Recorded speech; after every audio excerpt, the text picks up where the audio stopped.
Hey, everybody, and welcome to Taking Control, the ADHD podcast on rashpixel.fm. I'm Pete Wright, and right over there, it's Nikki Kinzer. Hello, everyone. Hello, Pete Wright. Hello, well-prepared Nikki Kinzer. Yes, that's Yes. That is me this morning. I have thrown everybody for a loop today because of my weird travel schedule this week. I apologize for moving this to a Tuesday, but it is the way of the world. Thanks for your flexibility. We are talking about what it means what to do to get out of that state when you feel like you're in paralysis. You are frozen and you need to defrost. Did you ever play freeze tag when you were young? Yeah. I loved it. Did you? Uh-huh. You strike me as somebody who is very patient, that you could actually be an exceptional freeze tag player. I probably was. I don't remember, but I bet you I was. That loved checks out. freeze tag. That was like, when you got to choose like what you wanted to do during PE. Like if you got, it was always freeze tag. It was freeze tag. Loved it. Yeah. So but as an adult, freeze tag, not so much fun. Not so much fun. No, it's hard on the knees. It is. And just you really, all of the tagging and running. Not good. Anyhow, we're talking about paralysis and anxiety today, which is, I think, safe to say, right up both our alleys. Yes. How we love talking about anxiety. But before we do that, head over to TakeControlADHD.com. You can get to know us a little bit better. Listen to the show right there on the website. Subscribe to the mailing list on the front page, and we'll send you an email each time a new episode is released. And you can connect with us on Twitter or Facebook at TakeControlADHD.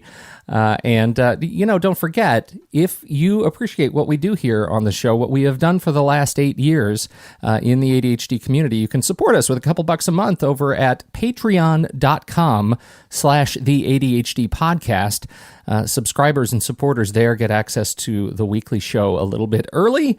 They get access to this weekly live stream in the Facebook private group. They actually get access to a Facebook private group that is only for members who support us on patreon.com. Again, Patreon, patreon.com/the ADHD podcast. We sure appreciate your support there. Thank you. All right, Nikki, here we go. You have a little bit of news first. Yes. Quick announcement. The accountability groups are open for spring of 2018. I have 2 groups that I'm offering right now, and the deadline to register is April 17th. So make sure that you check out the website for more information about the accountability groups. If you have any questions about the groups and how they work, please let me know. You can send me a direct email at Nikki, Nikki, at TakeControlADHD.com. I'd be happy to answer any questions you might have. They're fabulous. I love them. They're fabulous. And totally different take on coaching. That's the thing to remember. This is, if you've tried coaching in the past and you've struggled with it a little bit or loved it, either way, this is something you need to try because it's a pivot on these groups, and groups are so great. I just love groups, and the added accountability structure in accountability coaching just makes it really special. So definitely give it a shot. Absolutely. Okay, you're frozen, Nikki. You are freeze frozen. Tag. Cold as ice. Freeze tag. What do you do? How do you defrost? Okay, so truth be told, I had to come up with a topic pretty quickly because I did forget that we were recording. Well, I didn't forget that we were recording earlier. It's just that it came to me so fast. It was like all of a sudden it was Monday night and I'm meeting Pete, on Tuesday at 10. And usually when it's Monday night, you realize you're meeting Pete on Friday and you have lots of time. I have lots of time. I don't worry about it, right? But I did a little bit of I had some anxiety over this show. Let's just put it that way. So when I think about, what shows do we want to do? What topics do I want to talk about? It's a process, right? I mean, I really do think about it, and I do some research. And one of the things that really resonated with me this week was a conversation I had with a client. And this is a conversation I could have had with anybody, right? Because it's so common, so much to do. Deadlines are being thrown at me. Not sure what to do first. I mean, there was just so much stress and so much overwhelm around her task list, around the things that she had to get done this week. And she was very clear that when I'm stressed like this, I don't perform well. I go into paralysis. I freeze.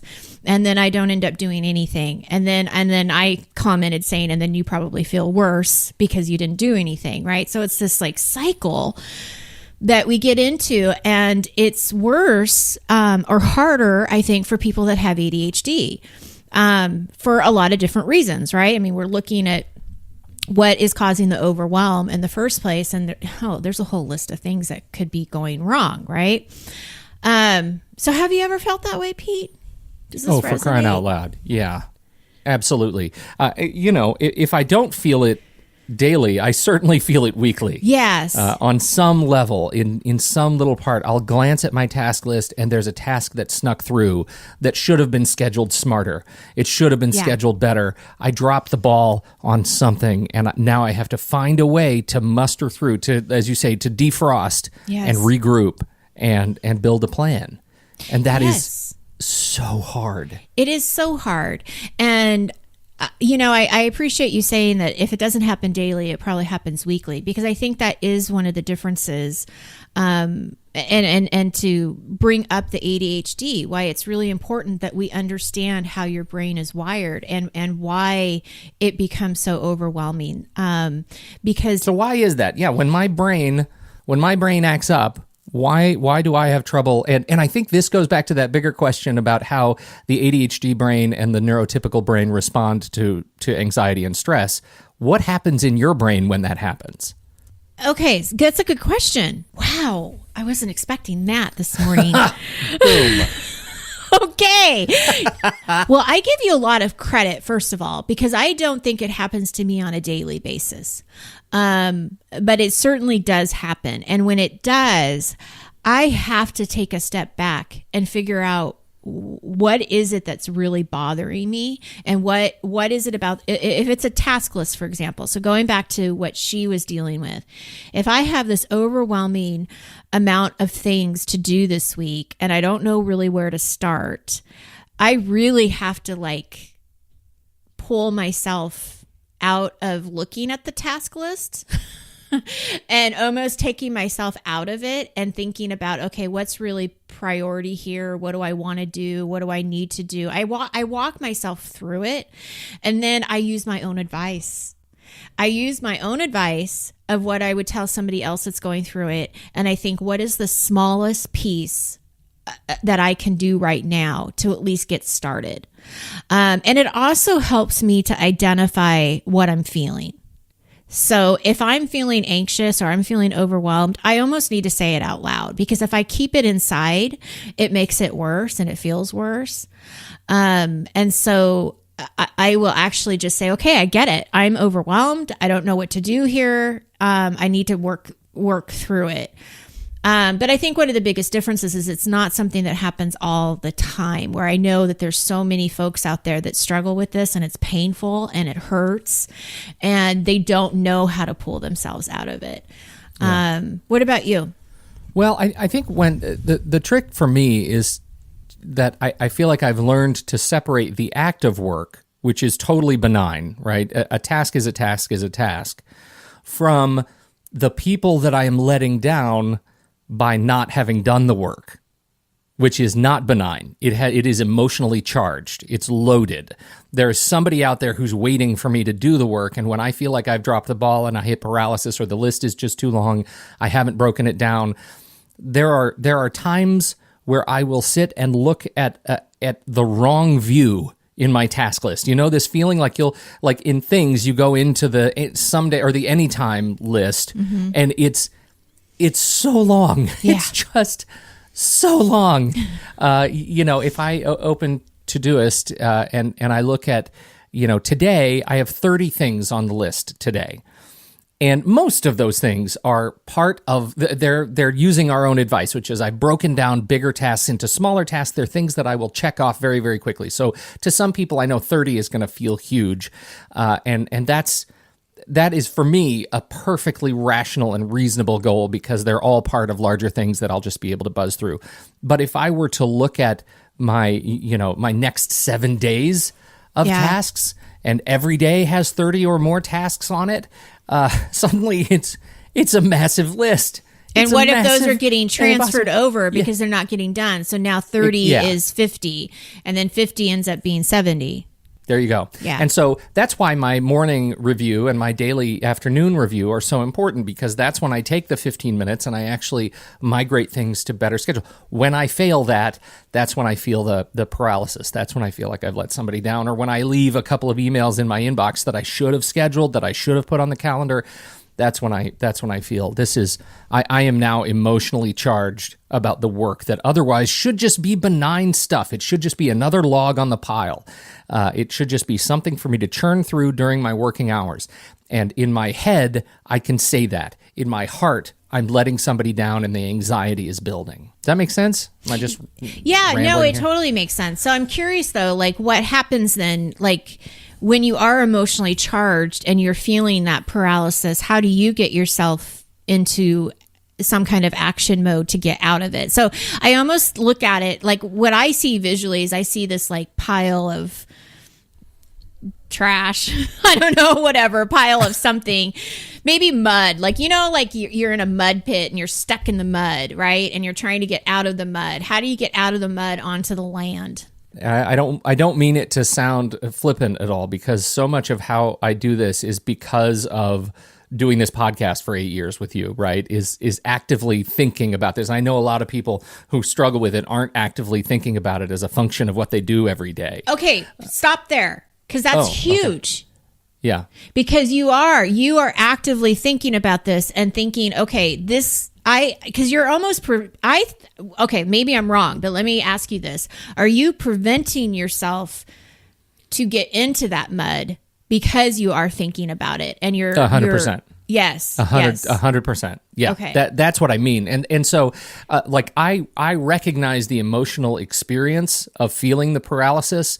I don't often anymore get into that point of multiple days of like kicking tasks down the road or ignoring them or closing my eyes to them or pretending they don't exist, because I have the systems in place to prevent me from getting into that mode. When I get into that mode, it's a cascading failure, right? One thing leads to another thing, leads to another thing, leads to another thing. And then normal work that I have no problem distancing myself from the emotional part of it and just getting the work done. Normal work begins to suffer. And then other things begin to suffer. You know, I'm starting to be late to getting the kids where they need to be. It's a cascading failure. And I think that's what, you know, when I saw this title this morning, that's the first thing that came to mind. It's not just the feeling, it's the cascade, it's the avalanche, it's the glacier cleaving off into the ocean, right? Whole pieces of you feel like they're broken, and that hurts a lot. So for me, it goes back to some things we've been talking about, I think, frequently recently. And one of those is to begin breaking up the work into smaller and smaller pieces. That helps me find emotional distance from the work again, because I can accomplish something in 3 minutes that isn't the whole thing that might take a couple of hours, and I can at least feel motion again. And that I think is the number one thing for me, is finding a way to anchor into forward motion again. Once I start moving even slowly, even a little bit, that becomes, motivation to tackle more of it. Again, I'm having this visual of that being stuck in the mud, but when you say that, you're getting closer. It's like you're stepping out of it. But I think the bigger picture of what you're saying too is you're preventing yourself from getting there. You are thinking about it, and you're thinking about what works for you. And that's what I would encourage our listeners to do, is that when you're feeling this way, if it's happening more than you would like, right, on a daily or weekly basis, that not we, because I'm not there with you, unfortunately. You're not there. No, right? but you can start thinking about, okay, what can I do to get that forward movement? What can I do to prevent me? And that's probably a better question, is how do you prevent from this, this paralysis, this frozen, time period? And that's kind of the angle I wanted to take, is how do you prevent it? And because we know what happens. We know what that avalanche feels like. We know what the consequences are. And I think that one of the things that I would encourage people to do is really listen to themselves. And that's something that I do with my anxiety. If I start feeling really anxious, I'm feeling that. I am really feeling that. I feel it in my stomach. I feel it. I get tense, and so understanding like where you're feeling stressed and how your body reacts to that, that's a warning sign. That's a red flag that something's coming up that you're not feeling real good about.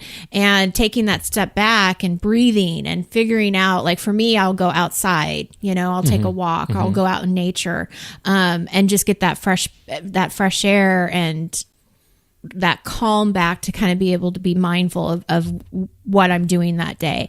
I would add to that, talk about it. Yes. And I don't mean just talk about it to find someone to talk about it. Although I will say, shameless plug, this other podcast that I'm doing, What's That Smell, is about anxiety. Yeah. And the act of now having done that, we've done, 6 episodes that we've recorded and 3 that have been released. And I find the act of talking about it and having somebody else reflect it back to me, the things that I'm feeling stressed about, is enormously empowering. It feels so good to be able to think about it that way. So talk about it, but you can talk about it just to yourself, right? You can just sit down on a chair and close your eyes and say it out loud. Let your ears externally hear the sound coming out of your mouth, because when you put words to it, when you put language to what you're feeling, it diminishes it. It diminishes the experience of it. I think that's really important, because that's what you're trying to do, is find distance from it, to distance yourself from it. It's so true. And one of the things that, when you say that, one of the things that I will tell myself is I am anxious about feeling anxious. Oh, yeah. Meta anxiety is just yes. horrible. It's the worst, because now it makes you feel stupid. It makes you feel bad. It makes you feel stupid. It makes you feel bad. You feel, it's just a terrible feeling. And I think you're right when I'll say, yes, I am feeling anxious right now.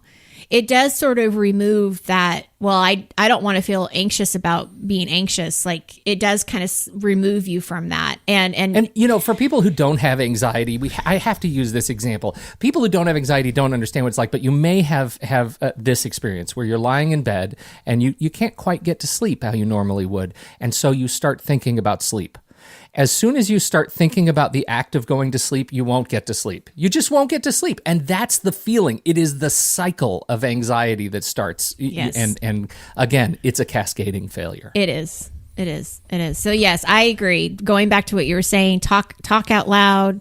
If you want to talk to somebody about it, that's fine. Or like you said, just talk to yourself about it. I think you don't need somebody. No. One thing that helps me with the anxiety piece, and you can tell me what you think about this with the overwhelm part of it. It helps me to identify what it is, if I can figure it out. Sometimes I can't. Sometimes I'm anxious and I'm just anxious. But there are other times where I can actually kind of figure out what it is, whether I am procrastinating on something, or I'm worried about something with one of my kids, financial situations. I mean, whatever it is, I can sometimes identify it, and that can help me, because then I can kind of figure out, okay, before I go into overwhelm and shut down, like what is bugging me, and kind of like have that conversation where I guess it is about thinking about it. Like, cause we don't always go that deep with ourselves. We kind of just accept that, okay, I'm overwhelmed. This is stressful and I'm just going to stay here. Does it help you to identify like what's bugging you or what's stressing you? Yeah. Oh, I need to put words to it, because I think for me, and maybe it's because of my background as an academic, right? I mean, I totally I resemble this remark, right?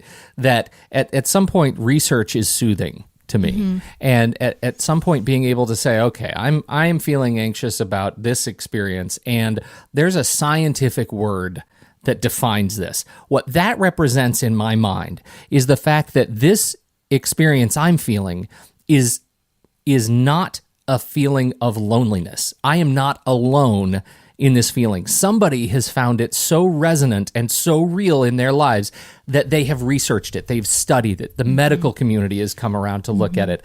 I am not alone. Yeah. And that gives me power. Yeah. Right? This is strength in number. That gives me power to know that if I'm not alone and experience it, I'm certainly not alone in recovering from it. And that means I can recover from it in this isolated incident, and I sure as hell should be able to recover from it in future incidents. And that's an empowering feeling. Which kind of takes me to the self-talk, because what you just said is very positive.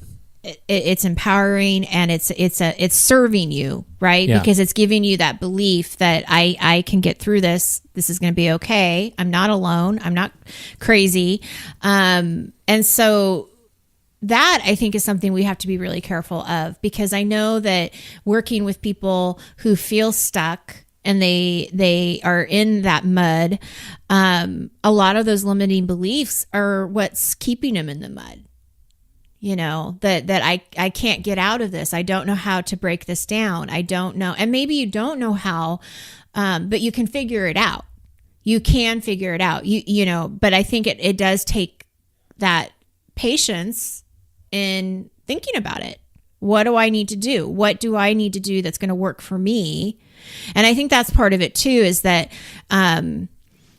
accepting that your way may be a different way, and that's okay. Embrace that. It's okay that your way is different, because I think we get into a lot of those shoulds and, you know, comparisons of what other people are doing and all of that too. So I like the self-talk that you're saying. Good job, Pete Wright. Well, thank you. Well, it's a good example. It all falls into this bucket of distance, right? Of emotional distance from the feeling that I'm feeling. I have to step out of it somehow. If I get mired in it, that's the mud you're describing. If I can't move my feet, if I can't experience motion again, I get in real trouble. And that's the experience you want to prevent. When you talk about preventative tactics, that's what these systems are for. Right. That's what all of the lists are for. That's what the alarms are for. That's what everything comes back to, that stopping the point at which I can no longer move. Yeah. Yeah. Well, and I think a good question when you're in that state is, what can I do? What has worked? And that's where it's important that we have your strategies. And I don't know if I think we have talked about this. I think we did a whole show on this about how to capture the strategies that work for you, and how to kind of keep those, you know, in some kind of toolbox that you can go back to when you need them. And I think this is a perfect example of, okay, I'm recognizing that this isn't feeling good. This is going to go down a wrong path. What can I do to break this down? What kind of support do I need to get? All of those things that we've talked about, lowering the expectation, you know, everything that we've talked about, and things that people read. It's like, that's what you got to try, practice it, and see where it takes you. And that's what I encourage people to do, is that if you're feeling that way, what is one thing today that you could do to help you move just a little a little inch forward out? Yeah. And you know, here's one that I think this is one of those feelings when it starts for me. When I already have a list of work that I understand. Yes. Right? Here's the list. And then something comes into my life that also is on a deadline that I may have forgotten. And there's that feeling, how could I possibly insert that task in the middle of this list? Because the list that I'm already working on is, in my head, impermeable. It's a thing I have to start at A and work to Z, and only then can I add new stuff. But the challenge is there are expectations, and I'm going to let somebody down if I can't figure that out. That feeling of I can't change my path is the start of the feeling of paralysis. Yeah. And so you have to recognize that. For me, that's a trigger. That. That's the trigger. And that's an important trigger, right? Because that's that flexibility piece that is so hard to embrace. Yeah. Because it feels like a fire is coming at you. And that's interesting. And then you start to hurry. You start to hurry with the work that you already did, because you think, oh my gosh, now I'm in panic mode. I have to get all this other crap done, or I'm in real trouble. And that's where I will start to suffer. If that happens, I know that's a trigger warning. That's like the barbarians are at the gate. Then what would you do next? So now you've identified that. What do you do next to put that into your list somehow? Well, the very first thing I have to do is often the very hardest thing that I have to do, which is I have to write an email. I have to write an email to the person that I risk letting down, and I have to tell them, this is a challenge. It may not get done on this schedule. Can we talk about it? And it's to the point where, and I don't like using the phone. I think you know this. I'm not a big phone person. I hate voicemail. All of those things are terrible.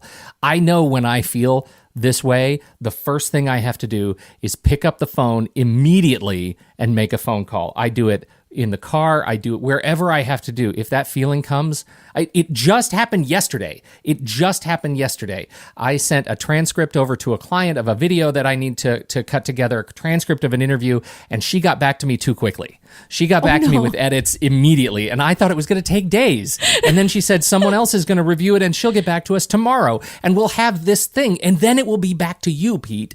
And I realized, oh my God, I'm on vacation. This is a new thing. Yeah. And I'm going to be working in Oklahoma, and sure, the grandparents can play with their grandson, and it'll be fine. I can sneak away a few hours, but I can't work on a major editing project, in grandma and grandpa's house. It's not conducive to when I wasn't planning on taking on a major day-long project. Yeah. I had to pick up the phone before I could think about it. Yeah. I had to pick up the phone before I could respond emotionally to it. That's the trigger warning. I have to just take action, because if I didn't take action, it would get mired in the mud. It would get stuck. So what I have just learned about Pete Wright oh dear. Oh as no. a colleague is that whenever I get that phone call, I better pick it up. Yeah. Because he's got something he's got to tell me, and it's not going to probably happen. This, ladies and gentlemen, happen. is the danger of podcasting with a dear friend and colleague. And when truth comes out, it just can be horrible. Now it I can know. be horrible. Now I know. Well, and let me just say, as a follow-up to that story, she answered the phone right away, and her response was, no problem. Right. No problem. That's it was right. totally okay. And 9 times out of 10, that's the response you're going to get. When you are quick to respond and forthright and honest about the state of affairs, it's all good. It's all okay. I'm glad you share that story and you share the ending of it, because I think that's a really important point, is that we build it up in our mind that it's going to be this awful thing. They're going to be so disappointed. They're going to, not hire us again. I mean, there's so many different things that you can think of but I think you bring up a really good point. I think it's important. And we've talked about this before in other situations where, as hard and painful as that conversation is, it has to happen at some point, because if somebody is depending on you for something, you can't ignore it forever. And it just gets worse and worse as time goes by. And so I appreciate, first of all, that you call her immediately, because I know if I was on the other end of that, I would want to know as soon as possible of what the expectation is, what the real expectation is, rather than wondering. And so I think that, those conversations are hard. We're kind of talking on a different subject here, but you know what it does? It removes that feeling of paralysis. It does. It allows you to feel forward motion. A, it's a conversation that took just a couple of minutes, and B, it's over. It's and over. You get to move back into the list that you feel comfortable with, that you created, that you curated and cultivated, and you can actually feel motion. Yeah. And that's what you want. Gives you some freedom. That's for sure. Yep. There you go. That's it? That's all I have. Good. I feel like we well, you certainly therapized me. I love getting to be able to talk about this. So I love listening to you. It's good stuff. It's always good stuff. So thank you, everybody, for downloading and listening to this show. We sure appreciate your time. Well, and hey, attention. I have something to add. Like if people do, because we are building a toolbox, right? I mean, this is something that we give so many strategies, so many different tips throughout, the last 8 years. We just had our March 22nd was our anniversary, right? Of our very first podcast, which is crazy. Right. But I would love to hear from people. If you have ideas or strategies or ways that you get, out of frozen to defrost mode, we want to know. We want to know what those are, because that's one of the things that I think is so great about the ADHD community, and what I see with group coaching is that people love to share. They love to share what works for them and what doesn't work, and we want to pass that on. So let us know. Absolutely. Please let us know. Yeah. How do you want people to let us know? Any way they can reach us. Any Twitter, way. I mean, Facebook, email. Newsletter. If you're on my newsletter, you can reply back to me directly. Yeah. Perfect. Absolutely. Perfect. Yeah. So again, thank you for reaching out to us and letting us know and adding more tools to the toolbox. Thank you so much for your time and attention. We sure appreciate it. We love doing this every week. And thank you even more for joining us for the live stream if you did so on this very odd Tuesday recording session. Thank you. My son thanks you. And Grandma and that's Grandpa. That's it. On behalf of Nikki Kinzer, I'm Pete Wright, and we'll catch you next week right here on Taking Control, the ADHD podcast.